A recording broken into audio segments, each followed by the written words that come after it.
গাজার ফিলিস্তিনিদের অন্য কোথাও না সরিয়ে ভূখণ্ডটির পুনর্গঠনে মিশরের নেতৃত্বে নতুন একটি পরিকল্পনা তৈরি করেছে আরব দেশগুলো।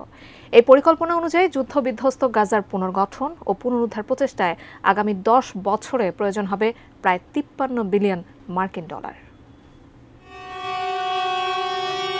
মার্কিন প্রেসিডেন্ট ডোনাল্ড ট্রাম্প প্রস্তাবিত গাজার 20 লাখ বাসিন্দার বাস্তুচ্যুতির বিকল্প হিসেবে একটি বাস্তবসম্মত ও কার্যকর পুনরুদ্ধারে নতুন পরিকল্পনা করছে আরব দেশগুলো।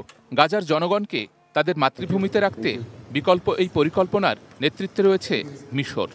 এ নিয়ে আলাপ করতে বৃহস্পতিবার সৌদি আরবের রাজধানী রিয়াদ সফর করবেন মিশরের president Abdel Fattah al Sisi. আর আরব দেশগুলোর প্রস্তাব চূড়ান্ত করতে কায়রোতে সম্মেলন হবে আগামী 4 মার্চ। গাজা ও পশ্চিম তীরের ক্ষয়ক্ষতি ও চাহিদা নিয়ে গত মঙ্গলবার Gaza and West bank interim rapid damage and needs assessment IRDNA নামে নতুন একটি প্রতিবেদন প্রকাশিত হয়েছে। এর পেছনে কাজ করেছেন জাতিসংঘ, ইউরোপীয় ইউনিয়ন এবং বিশ্বব্যাংকের গবেষকরা। এতে বলা হয়েছে গাজার পুনর্গঠন ও পুনরুদ্ধারে আগামী 10 বছরে 53.2 বিলিয়ন মার্কিন ডলার প্রয়োজন হবে। প্রথম 3 বছরেই দরকার হবে প্রায় 20 বিলিয়ন ডলার।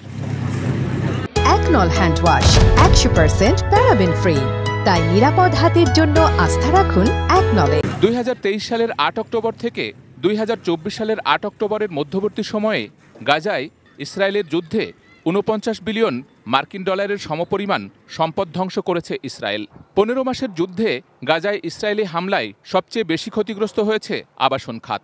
মোট 2,92,000-এর বেশি বাড়ি ধ্বংস বা ক্ষতিগ্রস্ত হয়েছে, যা গাজায় সংঘটিত মোট ধ্বংসের প্রায় 53%। ক্ষতিগ্রস্ত এসব ভবন এবং অন্যান্য গুরুত্বপূর্ণ অবকাঠামো পুনর্নির্মাণে ব্যয় হবে অর্ধেকের বেশি। বাকি অর্থের বেশিরভাগ খরচ হবে সেখানকার হাসপাতাল, শিক্ষা খাত এবং অর্থনৈতিক পুনর্গঠনে। এদিকে ইসরায়েল মিশরের এই পরিকল্পনার অপেক্ষায় আছে বলে মন্তব্য করেছেন ইসরায়েলি পররাষ্ট্রমন্ত্রী গিডন সার। তবে তিনি এও স্মরণ করিয়ে দিয়েছেন, গাজায় হামাসের রাজনৈতিক ও সামরিক উপস্থিতি থাকলে কোনো পরিকল্পনাই গ্রহণযোগ্য হবে না। Sheikh Abdus Salam, desk report, ATN news.